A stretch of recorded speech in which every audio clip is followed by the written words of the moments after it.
Can everybody see the screen? Yes. Yes. Okay. What we're going to do today is go through the buyer's temporary residential lease very briefly, but the seller's temporary residential lease, we'll spend a lot more time on it. I've given you some acknowledgements as well as the addendum regarding residential leases, the new addendum that we have to place on the contract in paragraph 4 in the event our seller has a tenant in a current lease on the property. But before I do that, I'm going to tell you a few things that are going on.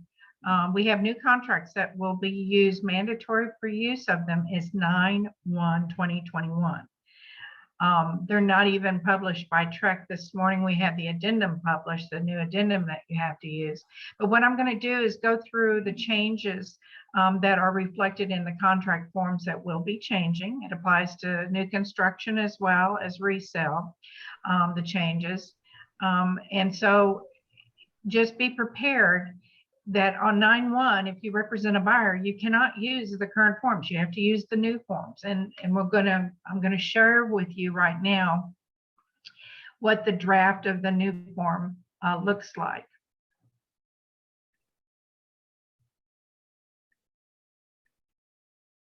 Okay.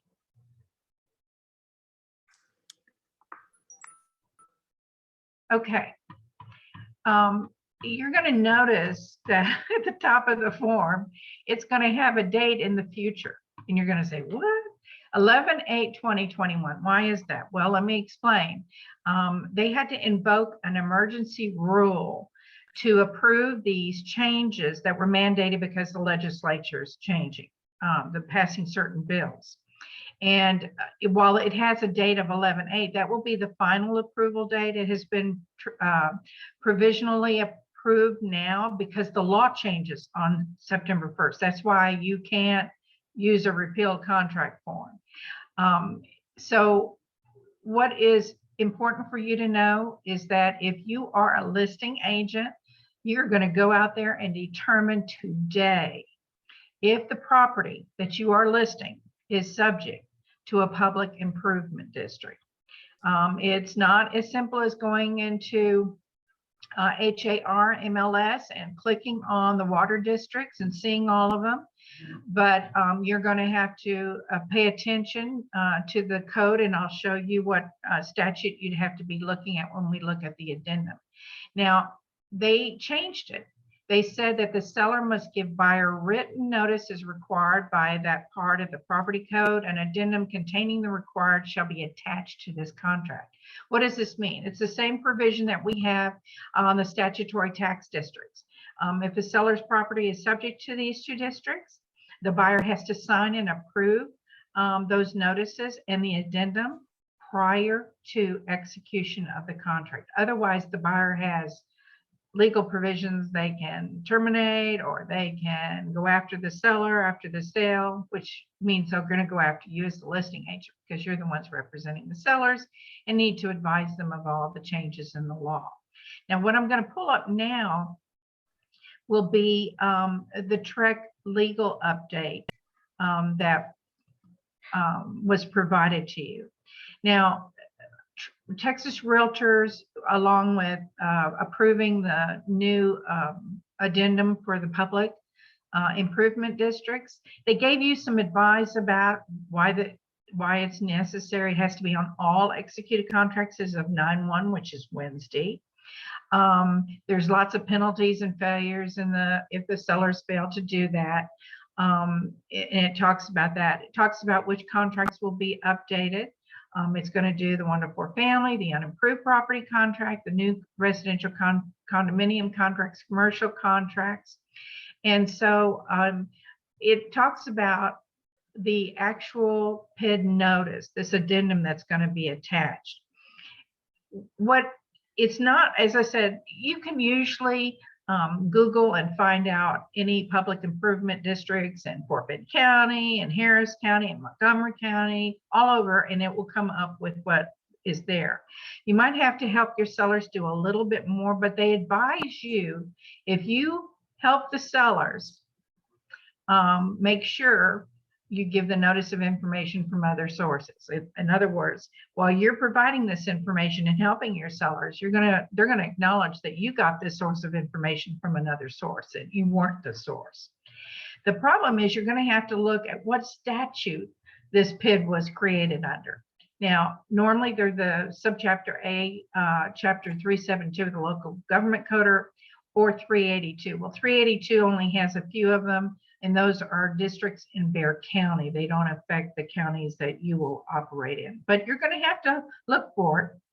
It's an assessment. So a lot of times they say to go to the, appraisal district to find out the records, to see what tax information is, or its jurisdiction is subject to the property. But there are websites for all these public improvement districts. They have information, and also they can provide the notice that can be used along as well as the addendum. So it's either document, whatever the sellers want to do. But again, you're going to be responsible today making sure that you got that in the event your seller's property is subject to that, and you have not done this prior to September 1st, because you want to be prepared in the event you get an offer. You're going to have this addendum, a part of the contract, and signed, as well as if there were any mud notices that are there. So again, it's one of those situations. It's gone very, very fast. But we want to make sure that you're aware of the fact that the contracts are changing, and here is the addendum. They love to name these things instead of saying public improvement district addendum. They call it addendum containing notice of obligation to pay improvement taxes. It tells you to insert the name of the municipality or county levying the assessments. It tells you to every step of the way insert name of public improvement district, insert subchapter A, because most of them are applicable. The 382 are those that were in Bexar County that are subject to that. It follows and tells you right under every last one of them what needs to be there. Then your seller sign it, and then the buyers will sign it before the effective date of the binding contract. Okay. Now, what I am going to tell you is Texas Realtors, we had a meeting last week, and they said that the attorney there said that the notices that are provided by these districts can also be used. The same thing with our municipal utility districts. Now, I'm going to show you the changes on the actual contract, where you're going to see it. Paragraph 6E7. And now we're going to go to another change that happened. It's no big change, but it is something you have to pay attention to. TREC used to have licensing authority for the residential service companies. They no longer have that.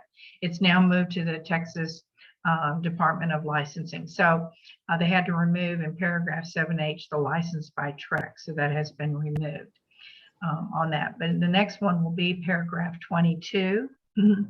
Which are the addenda to the contract, the agreements, and you notice that they added addendum containing notice of obligation to pay improvement district assessments. As I said, you're going to have to read everything very carefully. You're going to have to pay attention to it. If you provide a lot of information to your sellers regarding it, if they are not, if you're doing most of the legwork, make sure you get the notice of information from other sources signed by them, so that you're showing them this is where I'm getting my information from on something like this. Any questions? Just take yourself off of mute and ask me.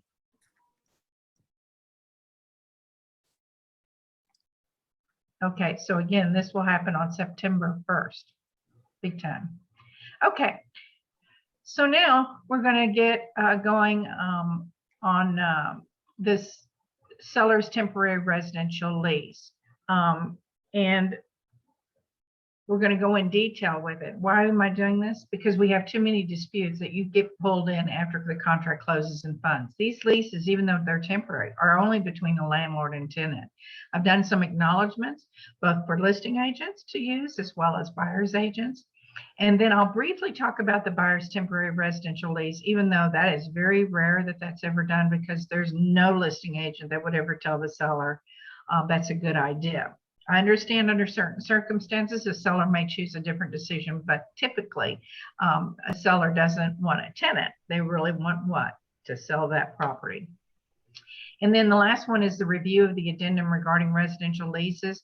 There's a companion document that both buyer's agents should be aware of and want to maybe use in behalf of the buyer who will be the landlord, and the listing agents definitely should make sure that's done because it's an obligation that releases your seller. So again, it's very, very important. So the first thing we're going to do is we're going to actually look at the actual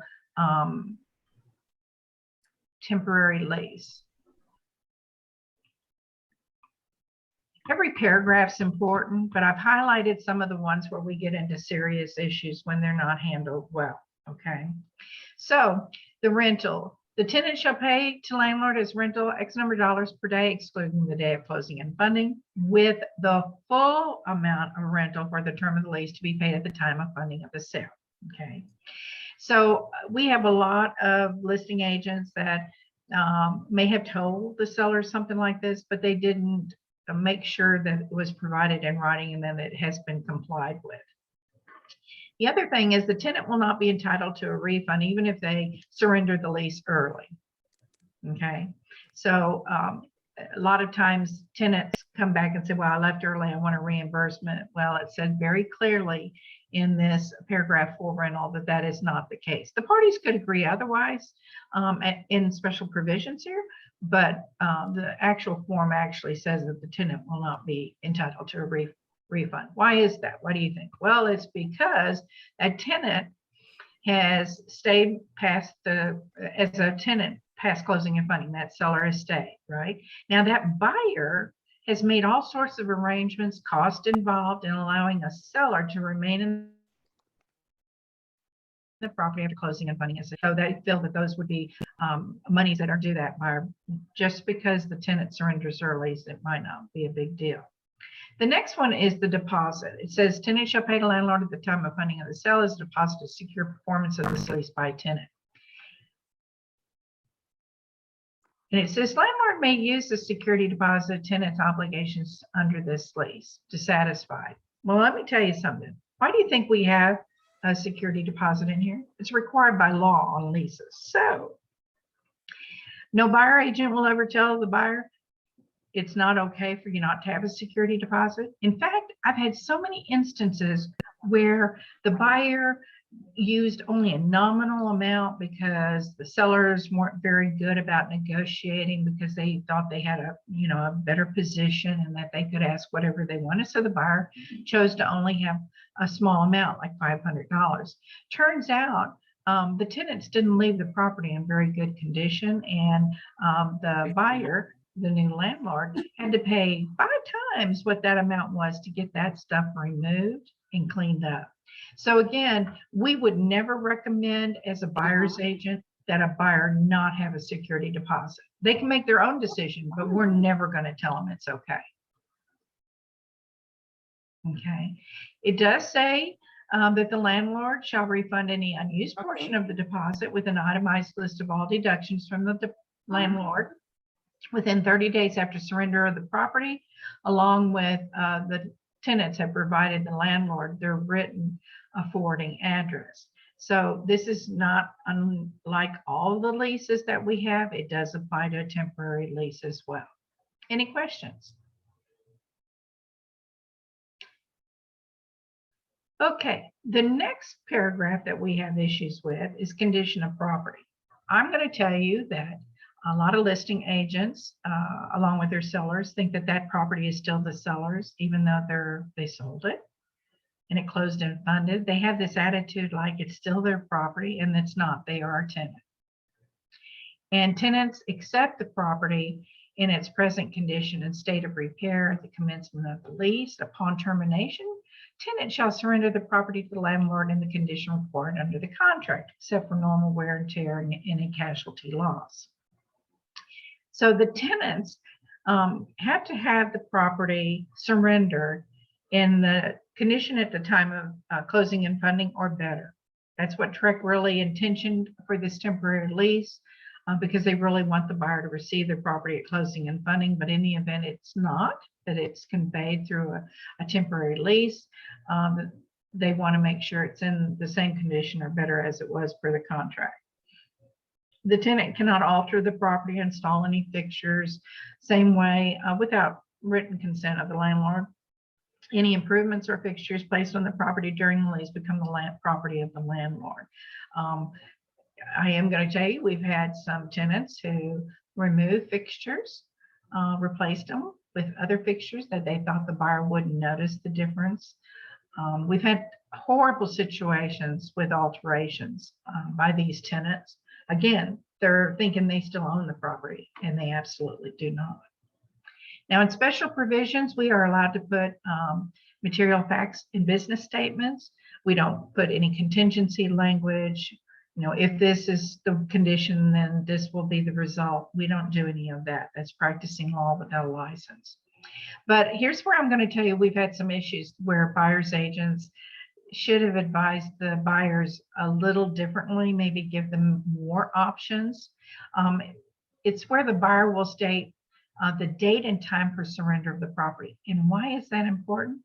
Because if it's not, all times are 11:59 p.m. And we've had issues where the new buyer landlord was thinking the people would be out by 5 o'clock and their movers were coming in, and the tenant said, no, I get to stay here until 11:59 p.m. tonight. It was a direct result of the buyer agent failing to give the buyers options about that and have more clarity. This would be where the landlord and tenant will meet at 2 p.m. on August 31st for surrender of the property. Something very simple like that, where the two parties are going to reach an agreement. And why do you think that's a good thing? It's a great thing because agents aren't involved. The landlord will now be facing the tenant accepting the property that the tenant will surrender. So if they didn't like something that they'd done, or if they backed their trailer into the side of the garage and caused damage, all these different things, the landlord's going to have to speak up. That's why they have a security deposit too, to help with that. But make no mistake, any damages caused by the tenant is the tenant's responsibility. The other place we have in the contract when closing and funding occurs and transfer of ownership. But here, when we have a tenant who remains in the property, most landlords are going to want to receive that property in a professionally cleaned condition. So this would be where the buyer would place, not in the contract, but the buyer would place that the tenant will have the property professionally cleaned before surrender of property. That way, the landlord's going to probably see the property in the condition that they would be really happy to receive it. Otherwise, you're going to get a call, which we get too many agents who get called. They left junk there. They left boxes in the garage. They left trash cans outside with things that are going to be picked up in 3 days or 4 days, all these kinds of disputes. And again, they can pull you back in, which is not, you're not a part of the lease. It's between landlord and tenant only. The other thing I'm going to caution you about, the buyers have some issues with the sellers when they're a tenant and they're a landlord. The buyer knows that they have contractors, that they need some to get into the property to do some kind of bids, estimate, measurements. If the buyer knows that this is going to go on while that temporary lease is going on and they want access to the property, which they are entitled to, the problem would be the tenants kind of feel on these temporary leases, hey, I'm busy trying to pack up and get out. Why are you coming and interrupting? And you know what I'm saying? That's how they kind of feel. So if the buyer knows that they need access to the property for a particular issue during this lease, they will usually place that here so that the seller agrees to that ahead of time. Okay, because then that would be part of the lease agreement. The other element that is of concern is if you are a buyer's agent and you sold a property and the tenants are going to remain, and it has a swimming pool. You know, our normal lease has a pool and spa in it. Well, we're not going to attach that here, but the buyer needs to know and visit with their insurance agent during the termination option and say, you know, I'm not going to be occupying the property for 2 weeks. The sellers are going to be there as tenants. Make sure I've got all the right insurance. And oh, by the way, does the tenant need a public liability insurance policy, as we have it stated in the pool and spa addendum, that indemnifies and protects the landlord. And there's another paragraph in here about it, but I think if I were a buyer going to be a landlord with that pool, I think I would want to make sure that the tenants have a public liability insurance that would indemnify me in the event they invited somebody over and something happened while the tenants were occupying the property. They are responsible, but it can be disastrous if the landlord has to fight for that. Any questions? Yeah, Marilyn, with the current Supreme Court ruling that the administration flouted and continued to extend the rent moratorium, if you did this and someone said, I'm not moving, you can't evict me. No, I don't think it's subject to our seller's temporary residential lease, and it's been shot down that the CDC didn't have any authority to do that. Okay. Yeah. I would not want to be in a lease situation right now. No. And again, these are temporary leases. They're tied to a contractual, not a full-blown lease. So while there are those provisions, we haven't had any of them that apply. Besides, the Supreme Court said that the CDC overextended their authority on that. But then the CDC continued to follow their extension of authority. Yeah, well, that may be, but as I said, the parties probably need to consult with an attorney, but our attorney has said it would not be subject to the temporary lease of part of the contract. It's a contractual obligation, very different. 12, inspection. But it is a lease.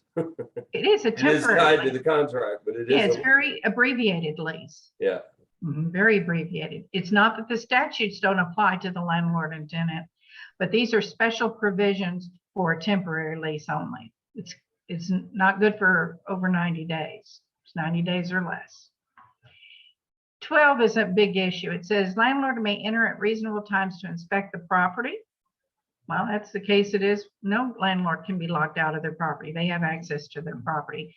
But tenant shall provide landlord door keys and access codes to allow access to the properties during the lease. It is embarrassing how many times I've had to point this out for other brokers, listing agents, brokers who don't even know that it's there. And they said, oh, the sellers will give you the keys when they surrender the property. I don't think so. So don't be a buyer's agent that gets caught up in this quagmire. That's absolutely absurd. That any agent, much less their broker, would say the seller can lock a landlord who owns the property out of their own access to their own property. Paragraph 14 is really important. Truthfully, we've had a lot of listing agents, when they go through this in detail with the sellers decide to make other arrangements because except as otherwise provided in this link, tenant shall bear all expense of repairing and maintaining the property. Truck was very clear. It didn't say if they cost it. They said they'll maintain the expense in repairing the property. We had an attorney who was a buyer who was going to be a landlord for this temporary lease. And the tenants called the landlord and said the AC went out. And the landlord, who's an attorney, said, oh, per the temporary lease, that AC was in great working order at time of closing and funding, and you will now have the expense. They wanted to use the residential service company, but that isn't possible because the owner of the property is not occupying it, and there was no provision for that. So again, as I said, this paragraph is so critical, and a lot of sellers, when they read that, they're thinking, what? Yes, they shall bear all expense of repairing and maintaining the property. Talks about including but not limited to the yard trees and shrubs and other things. And they have to make the repair and expense any damaged property caused directly or indirectly by any act or omission of the tenant or any person other than the landlord, landlord's agents, and invitees. Now, 15 is indemnity. This is very similar to where I mentioned a buyer as a landlord would probably want an insurance policy that would name them as an additional assured for indemnification. But no matter what, the tenant is going to have to pay and indemnify the landlord for many claims of a third party that they might have invited onto the property or that they're occupying while occupying the property. The holding over. Okay. I've had a lot of agents not know what holding over is. That means that the tenant shall surrender possession of the property upon termination of this lease. Any possession by tenant after the termination creates a tenancy at sufferance and will not operate to renew or extend this lease. Well, that's pretty straightforward, isn't it? They don't have a right to occupy the property after the lease terminates, period. They're a tenancy at sufferance. And this tenant shall pay X number of dollars per day during the period of any possession after termination as damages, in addition to any other remedies to which the landlord is entitled. So it's not saying this extends the lease. These are damages per day. The most I've seen here is $10,000. It was a buyer who had contractors that were on a performance schedule, and they had to come into the property on a certain date and time and be out.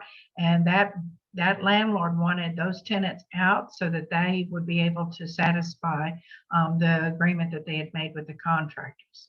So again, a lot of agents say, oh, just whatever your PTI is. No, I don't think so, folks. This is what would need to be given as damages to the landlord in the event that the tenant is a tenancy at sufferance, that they've stayed past their lease. So it's negotiable, but I'm going to tell you, as buyer's agents, we would never say a very small amount here. Notices, don't ever leave this blank, and your information is never here, period. All notices from one party to the other must be in writing and are effective when were delivered based on this electronic transmission, facsimile, or hand delivered. So again, don't ever leave this blank, and your information will never be there as an agent. Any questions?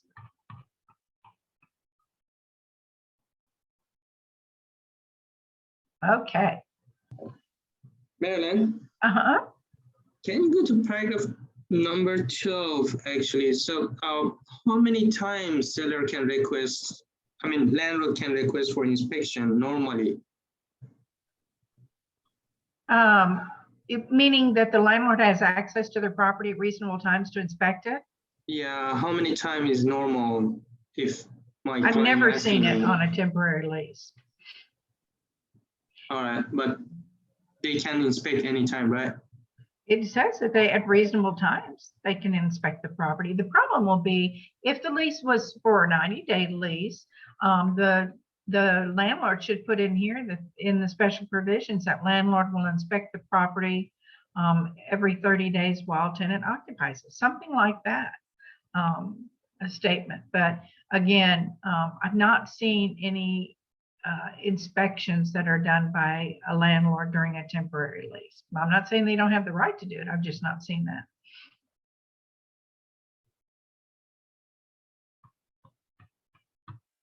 Okay. So now we're going to go through the seller's acknowledgement of the temporary lease. We're going to start with what the listing agent should do. It's not that the listing agent hasn't done this, but you need proof that you've reviewed this before the sellers and buyers ever agree to adding this to the contract. And this is your own form. This is not a required form, but if you want to keep yourself out of trouble and out of a dispute that doesn't involve you, this might be a good way.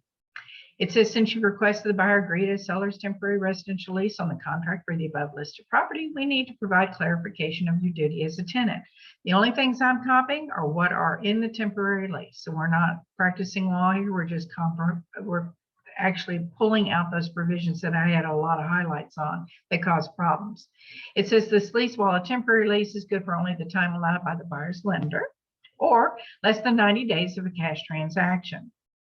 There can be no holdover after the termination date, otherwise there'll be a tenancy at sufferance, paragraph 19 situation. The next one says this lease will be between you, the tenant, and the landlord only. Reference chapter 92 of the Texas Property Code and read the temporary lease carefully to know your full responsibility as a tenant. Keller Williams will not be a part of any facilitation assisting with your lease after the property closes and funds. Amen. We are out of it, period. We're not allowed to interfere in your agreement with the landlord. You will communicate in writing with the landlord, as it says in notices. Make sure that you provide all the checks for rent and security deposit at closing directly to the buyer/landlord. Notice I didn't say listing agent. Okay. You must provide the landlord keys and any security access to your property. Paragraph 12 of the seller's temporary residential lease. Do this at the same time you provide the checks. Get phone numbers and email addresses for communication. Just confirming that they need to have every communication between the parties in writing. Include in the seller's temporary residential lease a date and time that you will surrender the property to the landlord. While we recommend that the buyer do that, we're going to recommend that the seller do that as well. It avoids all disputes on when the property will be surrendered. Provide your forwarding address in writing so that the landlord can account for your deposit. That's in the lease itself. And so we tell them to give their forwarding address. Read this carefully. You're fully responsible for the condition of the property and any and all repairs, except as otherwise provided in the lease. You're not responsible for a casualty loss as a tenant. Normal wear and tear. Well, normal wear and tear is going to be at the determination of the temporary lease and how long that temporary lease goes on. For a few weeks, there shouldn't be much or any wear and tear on the property. But again, it's a very important paragraph. I don't think a lot of people pay attention to it. They sign it, but they're not understanding what they're going to be responsible for. I have little fill in the blanks next to each one. That's where your sellers can initial it and then sign and date it. This is for you, only for your use. It's not to be shared with anyone else. This is a document that the listing agent will be using with their sellers. Any questions? Marilyn, I'm wondering here, if the hot water heater goes out. They have to repair it. During the maintain temp. it. How about replace it? Could be. It would be tragic if it couldn't be repaired. Yeah. All right, thank you. Marilyn, Yes. I have a question about this form. I don't see it in our list of documents provided. Where can we find it?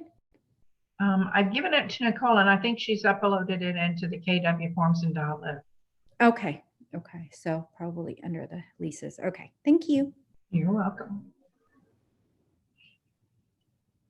Okay, so we just went through the seller's acknowledgement. Now we're going to go through the buyer's acknowledgement of the seller's temporary residential lease. It's almost the exact flip of what we just went through. It talks about their duty as a landlord and that the lease is for the time allowed by their lender or 90 days, less than 90 days if it's a cash transaction. There can be no holdover after the termination date. Otherwise, there will be a tenancy at suffering, paragraph 19 situation. Make sure you negotiate an amount that will discourage any holdover by a tenant. That's what our advice would be to a buyer, period. They can make their own decision, but we're only going to provide good, prudent advice. This lease will be between you, the landlord, and the tenant only. Reference the property code, read the temporary lease carefully. Keller Williams will not be a part of any facilitation, assisting with release after the property closes and funds. We are not allowed to interfere in your agreement with the tenant. You will communicate in writing with the tenant. Now, here's what I'm going to tell you. If you have failed to advise the buyer properly during the course of the transaction regarding certain things, we're going to respond, and so are you. You're going to be very responsive. This is when there's no issue that we've not done anything properly in representing the buyer, giving good advice in writing to the buyer. The buyer as a landlord has an issue with the tenant, like the condition that it left the property. That's really going to be resolved between them. That's why I said you were never going to say that they don't need to get a security deposit. Absolutely. That will never, ever be a part of it. What the parties negotiate may be what they're going to be bound to, but you are never going to say it's okay not to have a security deposit. Okay, it says, make sure that you receive all the checks for rent and security deposit at closing directly from the seller tenant. You must receive keys and any security access to your property, paragraph 12. Get phone numbers and email addresses for communication. Our advice to you is to not fund until you receive all the security deposit and rent and all access to your property. Case in point, we had a buyer's agent who the buyer was having difficulty negotiating with the seller. They really felt it was the listing agent, and I think that might be more accurate now that we know more details. But I gave the buyer agent all this information and told her to tell the buyer, don't fund until they get all of that, because they had concerns over it. Well, that's one way to do it. The buyer didn't take our advice. They funded. And then they came back to the buyer agent and said, you go get all my security deposit and my keys and everything. The buyer agent went back to the listing agent. Listing agent said, we're not going to give you anything until, we surrender the lease and all this other stuff, and wrote a personal check. The agent gave it to the buyer. It bounced. When the broker became involved, the broker says, we don't have to give you access to this property until the tenant surrenders it, the sellers leave it. Turns out we had to tell them about paragraph 12. The broker in writing said, we'll have it over there in 2 hours. But these are elements that this buyer is willing to take on, allowing a seller's temporary residential lease. I know it's difficult for them because sometimes they're first-time home buyers, but that's their responsibility. That is not Keller Williams. Unless we've messed up, we're not going to be interfering in this temporary lease. The next paragraph says, include in the seller's temporary residential lease a date and time the tenant will surrender the property to you. You may consider requesting tenant professionally cleans the property at time of surrender. Tenant is required to provide their forwarding address in writing. You must account for the tenant's deposit within 30 days of surrender with a forwarding address. All the things that are already in the temporary lease. And then again, we take paragraph 14, where the tenant shall bear all expense of repairing and maintaining the property.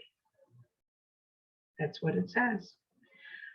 But again, the buyers can initial it here and then sign and date it, and this would be held in your little arsenal of forms that you've used. Now, what I am going to tell you is, after I did this, I've had more agents call me and say, can we do it now? We haven't closed and funded yet. There should be no problem. The only element you might have is if they said, well, you didn't tell me this when I signed the temporary lease. That could be a problem. Do you know what I'm saying? So just use your good judgment in doing something like this.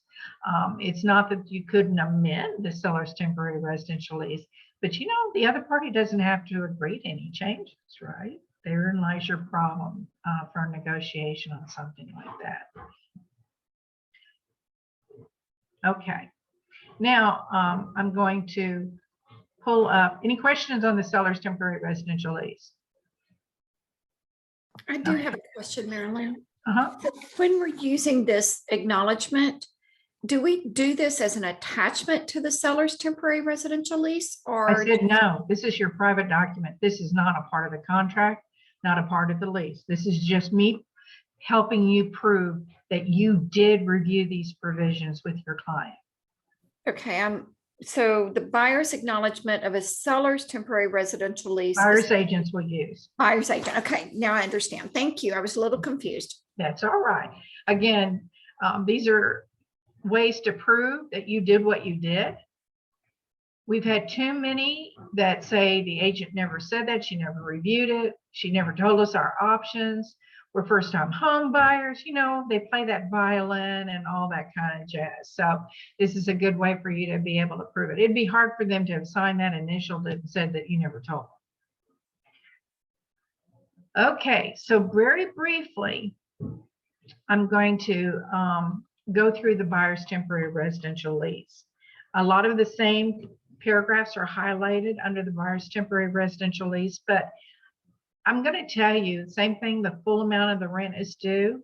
Here, though, it says if the actual term of this lease differs from the anticipated term, any additional rent or reimbursement will be paid at closing. Okay, and no portion of the rental will be applied to payment of any items covered by the contract. The contract is a separate contract on its own, but this buyer's temporary residential lease is added to it. There has to be a security deposit in addition to any earnestment. They can't tie those two things together on something like that. Notice that condition of property.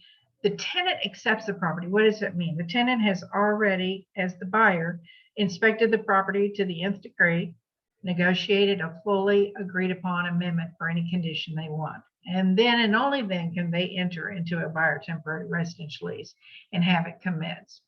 Because we don't want the buyer as a tenant can't keep coming back to the seller saying, oh, this needs to be repaired. Oh, this needs to be repaired. Nope, same problem for them. They accepted it. Okay, they're the ones that are going to make any improvements on it as far as repair and maintenance of it.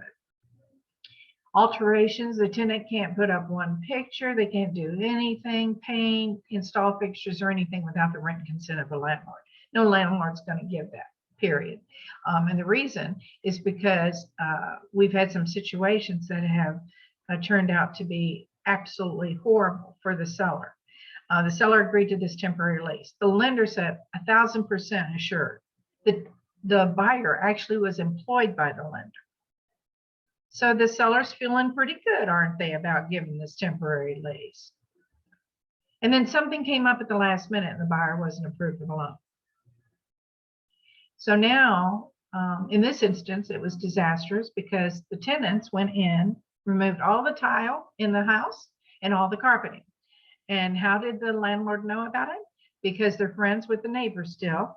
The neighbor saw all of the tile and things outside, and they talked to the seller and kind of congratulated him. I'm glad it finally closed. And he said, no, I just have tenants in there. We're going to close next week. And it was disastrous. And the security deposit didn't begin to cover the damage that those tenants had made with removing all of the flooring in that.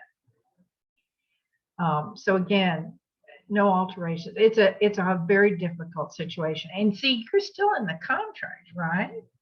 You may not be a part of the temporary lease, but oh, if anything happens, you're going to be pulled into it big time because it's a part of the contract, right? So that's one reason. I have nothing for special provisions because in my world, no seller will do that. I've watched too many sellers that had to repair the property after they got the tenant evicted who didn't close. And then they had to get it back and restored in a condition so they could put it back on the market and try and sell it. It is absolutely disastrous. The landlord, again, can make access at reasonable times. In this instance, the landlord's still bound by contract, and they may have done an amendment for a certain agreed upon repairs in that. And so the landlord will be able to complete those while the tenant is in this temporary lease. Again, the tenant can't lock the landlord out. Landlord always has to have access to the property. Paragraph 14, that's the exact same as it is in the seller's temporary residential lease. Holding over. Any possession by this tenant after termination creates a tenancy at sufferance and will not operate to renew or extend this lease. This is in addition to the damages that the landlord could receive. Again, notices are all in writing. Now, while I have provided a buyer's acknowledgement of a buyer's temporary residential lease, it's not used very often, as I said.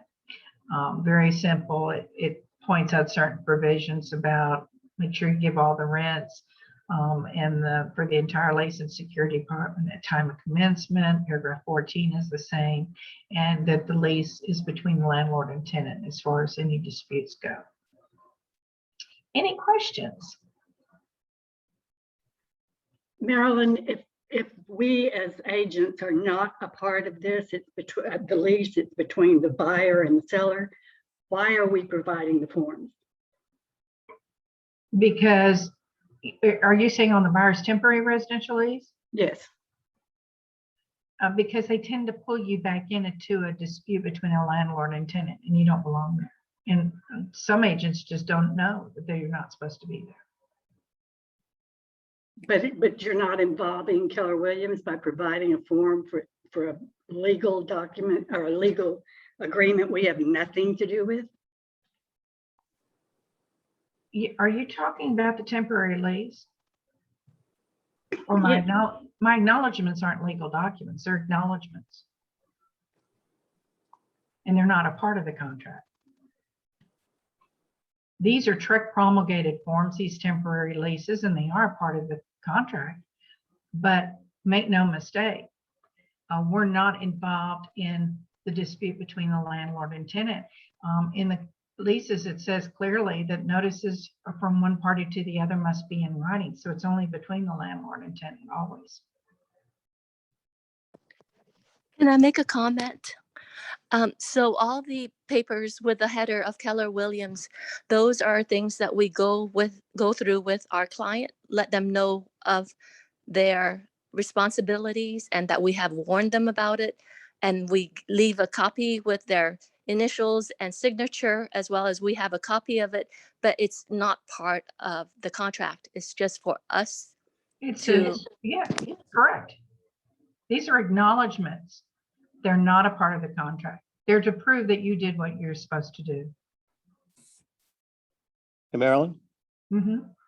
it's Philip. I have a question about when the lease is executed, the landlord is supposed to send a copy via multiple ways to the tenant. Now, what happens if they don't send that? Are we out of that loop? Well, first off, it's a part of the contract. Yeah. So all parties have to receive everything that's part of the contract. Even though the tenants have signed the contract, the last person would be the landlord to sign it. And after that, he needs to transmit a copy to them. Yes, they're attached in paragraph 22 of the contract. Yeah. Yeah. Oh, Mhm. oh, okay. Yep. That's where they are. So buyers and sellers have them because it's a part of the contract. And it's our responsibility to make sure that they do that. Well, I would think so. That as an Okay. agent, all the boxes are marked, everything's contained together. That's part of the contract, and all parties will receive it once it's finally executed. Okay, thank you. Mhm. Okay. Now, in the contract, paragraph 4 has where it talks about leases, right? We've got people who try to misuse this paragraph 4. They're asking for a temporary lease. Do we put that in there? No. For paragraph 4, those are leases per the contract, either a residential lease. And what I'm going to do is go through this addendum for the residential lease now, because if it is marked in paragraph 4A, it has to be attached to the contract. So we have the addendum regarding residential leases. And there are some elements of this lease that we need to just review again. Number one, if you're a buyer agent and you know that there's a tenant in the property, then you're going to absolutely mark the proper box in 4A, and then you're going to attach this addendum regarding residential leases. Okay. Now, there's two things. Either there's a really good listing agent who's already given you the total package of the residential lease, which is the all the addendum amendments, the lease removing condition form. Okay, really good listing agents do that. Buyer agent gets them before the buyer will submit the offer, right? So you've got all those documents, but there's two options that a buyer could say to a seller, this is what I want you to do. The option in A says to the seller, hey, I have to own or occupy this property. That's what my loan says. I can't have a tenant in this lease. I can't have a tenant in there when it closes and funds. And so they'll mark A. And this is very disturbing because the landlord has contractual obligations to the tenant. It says consult an attorney, and make no mistake, we don't give any advice on this. That landlord will consult an attorney if they want to. We're never going to say, oh, sure, your tenant might be agreeable. No, we're not going to comment. Remember, we don't interfere in the lease of a landlord and tenant. The problem for the seller is if they agree to A, they better be able to do it, because otherwise they'll be in default of the contract if they can't. That's why it doesn't say we advise you. It says consult an attorney. There's a reason for that. So that's when buyers will choose A. Buyers who need owner occupied, they usually don't need these properties that have a tenant in a lease. They're usually going to go on to another property. But again, they could try and negotiate with the seller and see if they would be willing to terminate the lease. Paragraph B is where the buyer is an owner investor. They've got a portfolio of rental properties. They're acquiring this, and they're going to now assume the assignment of the lease. So they have in B1, they either have received all of the information as residential lease is defined at the top of the form, or they're going to receive it within 3 days after the effective date. And then the buyer gets to terminate the contract within so many days after the buyer receives the residential leases, and the earnest money shall be refunded to buyers. So the buyer has a little provision here that if they didn't get it ahead of time, once they get it, they get to fill in the blanks on the number of days after they've received it that they could give notice to the seller and terminate the contract per this provision in 2.1 of the addendum regarding residential leases. Now, paragraph 2 is a real concerning issue, both for buyer's agents and listing agents. It says at closing, seller shall transfer security deposits as defined by property code, if any, to the buyer. At closing, buyer shall deliver to the tenant a signed statement acknowledging that the buyer has acquired the property, they're responsible for the return of the security deposit, and specifying the exact amount, dollar amount of the security deposit. Now, good landlords already have this form. They don't need our handy dandy copyrighted forms. But if we've got a situation where they don't have a form, a buyer agent certainly could give this notice to their buyer client who needs to provide this notice to the tenant. It's a one-way form. The landlord will complete it, and then they're going to account for what they know as the deposit and that they're going to be the responsible one to account for it. And here's the new information regarding it. And at the very bottom of the form, the buyer / landlord will sign it and date it. And then they have to state the date and means by which the notice is sent. That's critical. It has to be here. And the reason for that is every good listing agent is trying to acquire this notice that was completed and sent, because then the landlord will only know the previous landlord will be released. That seller will be released as the landlord. Until then, there is no release. Very difficult situation. We've had this quite a few times. So again, this addendum regarding the residential leases is very important. This provision 2 has always been in the contract. It was in paragraph 9 before and 10. So we have lease information, but nobody read it because it wasn't a fill in the blank. I'm telling you, either the buyer will have their own form that they can use, which is great. But make no mistake, listing agents, you're going to want a copy of that because it will notate when it was sent to the tenant. Okay. So again, that's really critical as buyer's agents, making sure this step is done. And listing agents, your seller wants to be released, make no mistake. Now, paragraph B3 is the only time this was a struggle for the TREC Broker Lawyer Committee and for the TREC attorneys as well, because it really puts the seller in the spot of saying, all of this is true. This has been a great tenant. They're current. They've never been late. There's no outstanding tenant claims for now or in the past. All these different things. The landlord, the seller is attesting that none of this exists. Everything's perfect, right? And then paragraph 4 says, oops, in the event paragraph 3B, B3 is not perfect at any point during this contract, I have to give you written notice, and then I have to cure it within 7 days. Otherwise, you get to either terminate or you can agree to extend the closing date until I now can make all of these statements true again. This is the one that causes tremendous problems for buyer's agents and listing agents, because buyer agents have to have proof that they sent every week an email to the listing agent. Is everything in B3 on the addendum regarding residential lease is still true?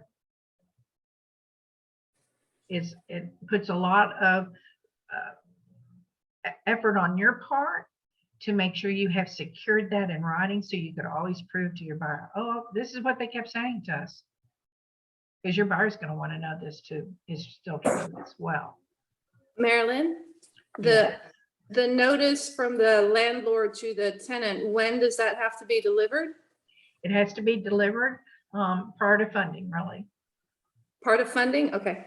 Part of, yeah. Prior to funding, okay. Yeah, I would personally, once I got all the accounting, they, on the form, they actually have to disclose what their status is, okay? The previous broker or the owner sold the property and that type of thing. So it has to be done pretty close to funding. And I think it would be great that that is done at almost simultaneously with the funding. Thank you.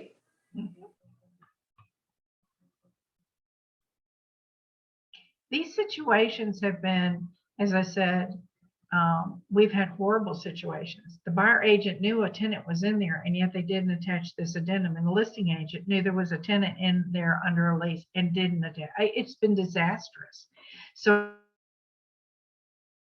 again, just make sure, you know, that it's done properly, that in the event there is a lease in paragraph 4, that this addendum is attached, and just know all the moving parts as a buyer's agent regarding this addendum for the buyer throughout the course, as well as the seller throughout the course of the contract because of B3 and B4. Any questions? Question. If you check box A, does that mean because you expect the tenant to be gone that you don't really, that the buyer does not have access to the lease documents? Correct. Yeah, you're telling the seller, only way I'm going to go forward is if you terminate the lease. So there won't be any lease to convey to the buyer.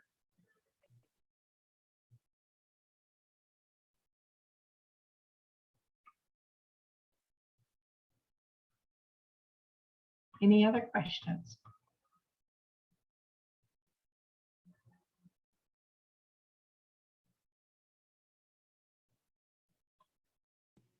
Marilyn, regarding box A, are we to, is the seller going to be sending us in writing saying that there is no lease? Because how do we know if he says, yeah, no problem, we close, and the tenants are still there?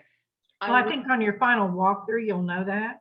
And then the seller would be in breach of the contract and the buyer wouldn't need to pursue legal remedies. Okay. So there's no form that the seller will sign to confirm? Yeah, they did. It's right here. If A is marked and the seller signs it, they're going to do it.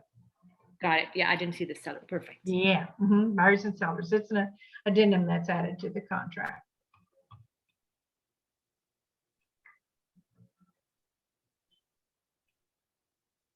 So again, we have to be very careful about these temporary leases, as well as this addendum regarding the residential leases. So make sure you review the leases and acknowledgements with the buyers and sellers in detail. That's the best way for you to kind of prepare them for what they're going to be faced with. And at that point, after they read it and you review it with them, they may decide differently, right? You just never know.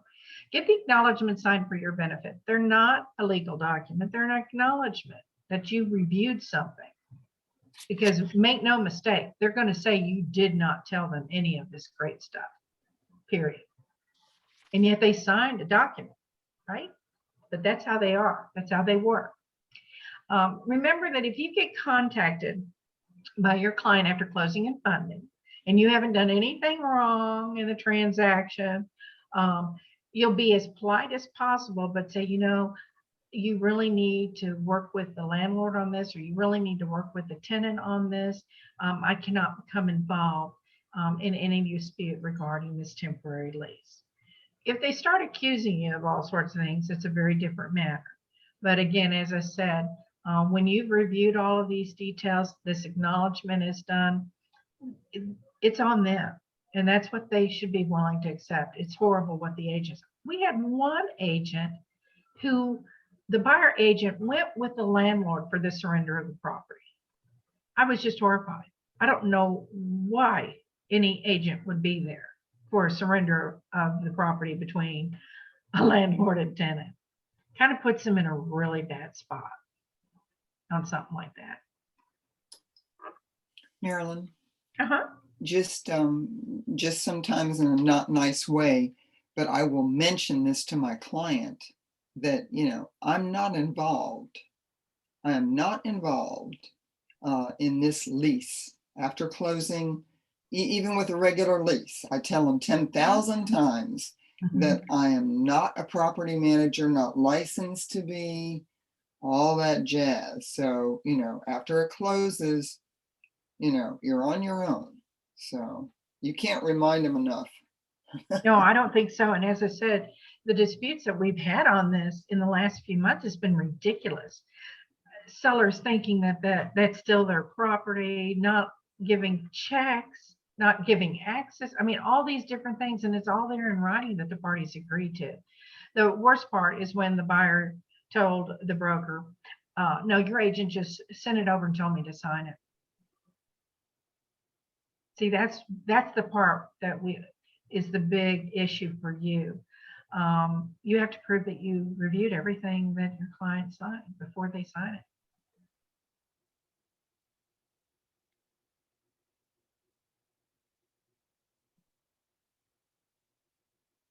Any other questions? Well, again, be very careful about these new contract forms. They're effective 9/1 and that public improvement district. Y'all have a hard enough time going through MLS where the water mud notices are in the water district. I don't know. I think every seller should know what they know about the property, but you have it on your HAR MLS website, all the information. A lot of what you have to pay attention to is what part of the subchapter that it applies to, because there are lots of improvement districts that could be considered special districts. They're done under a different provision of the law.